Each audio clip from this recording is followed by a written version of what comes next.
네, 여러분 안녕하십니까. 12월 19일 목요일 아침 매일 성경 묵상 함께 나누겠습니다. 오늘은 말라기 선지서의 끝부분인데요. 3장 13절에서 4장 6절까지 끝절까지 말씀을 함께 살펴보겠습니다. 제가 앞부분을 읽습니다. 여호와가 이르노라 너희가 완악한 말로 나를 대적하고도 이르기를 우리가 무슨 말로 주를 대적하였나이까 하는도다. 이는 너희가 말하기를 하나님을 섬기는 것이 헛되니 만군의 여호와 앞에서 그 명령을 지키며 슬프게 행하는 것이 무엇이 유익하냐 하리요. 지금 우리는 교만한 자가 복되다 하며 악을 행하는 자가 번성하며 하나님을 시험하는 자가 화를 면한다 하노라. 아멘. 한 구절 더 읽겠습니다. 4장 2절로 넘어가 봅니다. 4장 2절입니다. 내 이름을 경외하는 너희에게는 공의로운 해가 떠올라 치료하는 광선을 비추리니 너희가 나가서 외양간에서 나온 송아지같이 뛰리라. 아멘. 오늘 본문의 내용을 중심으로 공의로운 해 치료하는 광선, 공의로운 해 치료하는 광선이라는 제목으로 말씀을 증거하겠습니다. 말라기 선지자는 이제 마지막 6번째 논쟁을 펼치고 있습니다. 하나님을 경외하는 것이 소용없다고 사람들은 말을 하고 있습니다. 하나님을 섬겨봐야 괜히 슬프고 괴롭고 힘든 일만 더 있는 것 같다. 유익한 게 없다. 이렇게 하면서 하나님을 말로 대적하고 있다. 이렇게 논쟁을 펼치고 있습니다. 근데 하나님은 악인이 심판받고 의인은 구원과 영광을 받게 될 것이라고 말하고 있습니다. 때가 되면 하나님의 날, 여호와의 날이 되고 심판의 날이 되면 너희가 생각하는 것과 다르게 악인이 형통해 보이지만 악인은 반드시 하나님께서 심판하시고 의인은 공의롭게 하나님의 그를 영광스럽게 하는 날이 있다고 분명하게 말씀하고 있습니다. 사랑하는 여러분, 오늘날 살아가면서 우리는 현실에서는 굉장히 불의합니다. 자기 유익을 구하고 남을 업신여기며 또 힘으로 약한 자를 누르는 자가 대단해 보인다고 생각할 때가 많이 있습니다. 그리고 자기 자신은 너무 처지가 비관적이고 연약하고 힘들고 내가 하나님께 의지한다고 하지만 하나님은 당장 눈앞에 나타나거나 일을 행하시지 않은 것 같을 때 그때 우리도 이 백성들처럼 하나님 믿는 것이 무슨 소용이 있는가 이렇게 스스로 질문하면서 뭔가 시험이 들 때가 있죠. 그런데 오늘 말씀을 통해 볼 때 결론적으로는 결국 하나님을 경외하는 자는 복을 받고 하나님을 멸시하는 자는 멸망을 받고 심판을 받는다고 분명하게 말하고 있습니다. 아직 그 때가 되지 않았던 것이죠. 16절로 가보면요. 그때 여호와를 경외하는 자들이 피차 말하며 여호와께서 그것을 분명히 들으시고 여호와를 경외하는 자와 그 이름을 존중히 여기는 자를 위하여 여호와 앞에 있는 기념책에 기록하셨느니라. 아주 놀랍게도 하나님을 경외하는 자는 하나님이 하나님의 그 기념책에 기록하셨다는 거예요. 여호와 앞에 있는 그 기념책에 기록하셨다. 이렇게 말합니다. 이게 신약적 표현으로는 하나님의 생명록, 생명책에 기록된 자들이라는 것이죠.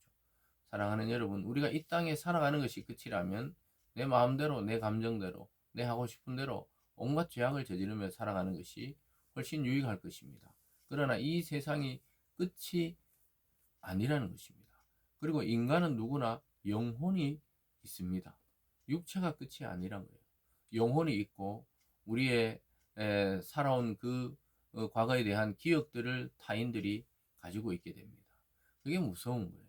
그래서 우리가 타인이나 또 하나님 앞에 의롭게 기억될 건지 악하고 또 탐욕스럽고 교만한 자로 기억될 것인지는 이 땅을 살아가면서 결정이 되는 것입니다. 그게 17절에 보면요. 만군의 여호와가 이르노라 나는 내가 정한 날에 그들을 나의 특별한 소유로 삼을 것이요 또 사람이 자기를 섬기는 아들을 아낀같이 내가 그들을 아끼리니 하나님의 특별 소유로 삼겠다는 것입니다. 저와 여러분 그리스도 안에 이미 하나님의 자녀된 자들은 하나님이 특별한 소유로 여기시는 것입니다. 우리가 어릴 때나 젊을 때나 장년이 되었을 때나 노년이나 죽음을 맞이할 때나 죽음을 통과해서 영혼의 세계로 들어갈 때나 하나님은 우리를 특별하게 대우하시고 특별한 소유로 삼으시며 자기 나라로 인도하신다고 말씀하고 있습니다. 그래서 사람이 자기를 섬기는 아들을 아낀같이 내가 그들을 아낀다. 자기 자식과 자기 딸과 아들을 얼마나 아끼겠습니까? 그와 같이 하나님이 하나님을 경외하고 존중하는 자는 하나님이 책임지신다는 이야기입니다. 여러분 이것을 우리는 믿어야 합니다. 예수 그리스도를 믿고 복음을 아는 자들이라고 하면서도 우리는 돈에 의지하고 인간관계에 의지하고 권력에 의지하려 하고 또 뭔가 세상적인 인간적인 그런 노력에 의지하려 할 때가 많이 있습니다. 하나님 그것을 다 아세요.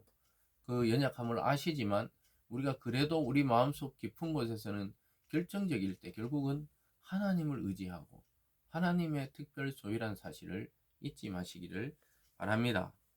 결국은 18절에 그때 너희가 돌아와서 의인과 악인의 분별하고 하나님을 섬기는 자와 섬기지 않은 자를 분별하리라. 결국은 누가 의인인지 악인인지 누가 하나님을 섬기는지 아닌지를 분별하게 된다는 것이죠. 그러면서 그 의인과 악인의 결말이 4장에서 등장하면서 결국은 메시아에 오실 것을 예언하면서 모든 말라기 선지서를 끝내는 것을 알게 됩니다. 4장 1절에 보면요. 만군의 여호와가 이르노라 보라 용광로 불같은 날이 이르리니 교만한 자와 악을 행하는 자가 다 지푸라기 같을 것이라. 그 이르는 날에 그들을 살라 그 뿌리와 가지를 남기지 아니하닐 것이로되. 악인들의 결말은 용광로 불같은 날이 이르게 된다는 거예요. 여러분 어떤 제철소에 가보면요. 호황제철이나 또는 광양제철소 가보면 수많은 쇠들이 녹아서 물 흐르듯이 흘러가는데 그걸 말해 용광로 불같은 날이 이르는 거예요. 거기 들어가 살아남을 자가 없습니다. 교만한 자와 악한 자는 다 지푸라기, 그 뜨거운 용광로에 지푸라기는 뭐 흔적도 없이 사라지듯이 악인들의 영혼과 악인들의 삶은 그와 같이 기억도 되지 않고 하나님의 용광로 불에 태워서 없어져 버리는 것이죠. 그리고 그 뿌리와 가지를 남기지 않는다는 거예요. 흔적도 없다는 거예요. 여러분 날고 기고 아무리 유명하고 아무리 권력이 있는 자도 현직에 있을 때나 그렇지 좀 퇴직하거나 또는 더 나가서 죽어버리면 그걸 계속 기억하는 사람은 거의 없습니다. 거의 없어요. 여러분 가만히 생각해 보세요. 그 유명한 연예인, 유명한 정치인들 죽고 나니까 우리가 이야기하니까 이제 좀 생각나는 것이지 아니면은 일상의 모든 사람은 그걸 기억할 틈이 없습니다. 아마 자기 가족이나 뭐 자기 사랑했던 사람들이나 좀 기억할까? 아무도 기억을 못해요. 아무도. 그러니까 뿌리까지 또 가지까지 다 남기지 않는 게 흔적도 없이 사람은 사라집니다. 근데 하나님을 경외하는 사람은 어떻게 됩니까? 7절에 오늘 말라기의 결론이자 핵심이자 또 아주 중요한 핵심 구절이죠. 2절에 내 이름을 경외하는 너희에게는 공의로운 해가 떠올라서 치료하는 광선을 비추리니 너희가 나가서 외양간에 나온 송아지같이 뛰리라. 또 너희가 악인을 밟을 것이니 그들이 내가 정한 날에 너희 발바닥 밑에 재와 같으리라. 만군의 여호와의 말이니라. 여러분 이 소망이 우리 속에 있어야 합니다. 하나님의 이름을 경외하고 그를 믿는 자는 공의로운 해가 떠오른다. 이 그리스도를 상징하죠. 주님이 얼마나 공의롭습니까? 그분이 오셔서 우리에게 치료하는 광선을 비춘다는 거예요. 우리가 요즘도 치료할 때 레이저를 주로 사용하고 레이저 치료를 또 많이 하죠. 그처럼 이 광선을 비추는데 다 나아버린 거예요. 암이 낫고 영혼의 고통이 낫고 우리 마음속의 아픔들이 깨끗이 치료되어서 외양간에 나온 송아지가 풀어나 보세요. 얼마나 천반직충 자유롭게 뛰어다니듯이 우리가 그 영혼의 자유와 육체의 치유를 통해 완전히 하나님께 찬양하면서 뛰어놀게 되는 것이 의인들의 삶입니다. 여러분 어느 길을 선택할 것인지 오늘 이 아침에 결단하시기 바랍니다. 그리고 악인을 결국은 밟는 거예요. 늘 의인들이 악인에게 밟히는 것 같지만 주님이 오시는 날, 주님이 심판하시는 날은 의인들이 악인을 밟고 서서 주님과 함께 왕노릇을 하게 되는 것입니다. 그래서 우리 발바닥 밑에 재화 같다는 거예요. 흔적도 없고 힘도 없고 아무것도 아닌 그런 존재들이었다는 사실을 그때 알게 되는 것입니다. 그러면서 마지막에 이렇게 또 여호와의 날을 이렇게 예언합니다. 4절에 너희는 내가 호렙에서 온 이스라엘을 위하여 내 종 모세에게 명령한 법 곧 율례와 법도를 기억하라. 보라 여호와의 크고 두려운 날에 이르기 전에 내가 선지자 엘리야를 너에게 보내니니 그가 아버지의 마음을 자녀에게로 돌이키게 하고 자녀의 마음을 그들의 아버지에게로 돌이키게 하리라. 사랑하는 여러분, 마지막 이 예언이 무엇입니까? 하나님의 날, 두려운 날이 이르기 전에, 즉 구약의 말라기에서 봤을 때는 예수님이 오시기 전에 선지자 엘리야를 보낸다고 이야기하고 있습니다. 이 엘리야는 예수님의 해석에 의해서 오리라 한 엘리야가 바로 세례 요한이다. 이렇게 말씀하셨습니다. 엘리야 자체가 온 것이 아니라 그의 심정과 그의 또 능력과 그의 권능 같은 불같은 선지자 세례 요한을 먼저 보내서 주의 길을 예비하면서 아버지의 마음을 자녀에게, 자녀들 마음을 아버지에게, 하나님의 마음을 이스라엘 백성에게, 이스라엘 백성의 마음을 하나님에게 돌이키게 하는 자가 온다는 것이죠. 그래서 마지막에 내가 와서 저주로 그 땅을 칠까 하노라 하시니라. 그래서 주님이 왔을 때 불의한 것들은 다 하나님께서 저주하고 치신다는 사실이죠. 이 말라기 선지서를 끝으로 430년 동안 하나님은 침묵하셨다가 세례요 여기서 예언하는 아버지 마음을 돌이킬 자, 또 자녀의 마음을 돌이킬 세례 요한을 이 땅에 보내셔서 그리스도의 오심을 준비케 하게 되는 그러한 날이 오게 됩니다. 그래서 구약의 이 말라기까지 모든 예언과 모든 하나님의 이 결정들은 결국 그리스도 안에서 완성이 되게 됩니다. 우리는 이미 구약이 아니라 그리스도 안에 그 세계 속으로 들어와 버렸어요. 이미 치료하는 광선이 주님께로부터 나오고 있고 그 공의로운 해가 떠올라서 이 세상의 악한 자는 결국 다 드러나게 되고 또 약한 자는 하나님이 보호하신다는 사실을 깨달아 알게 되었습니다.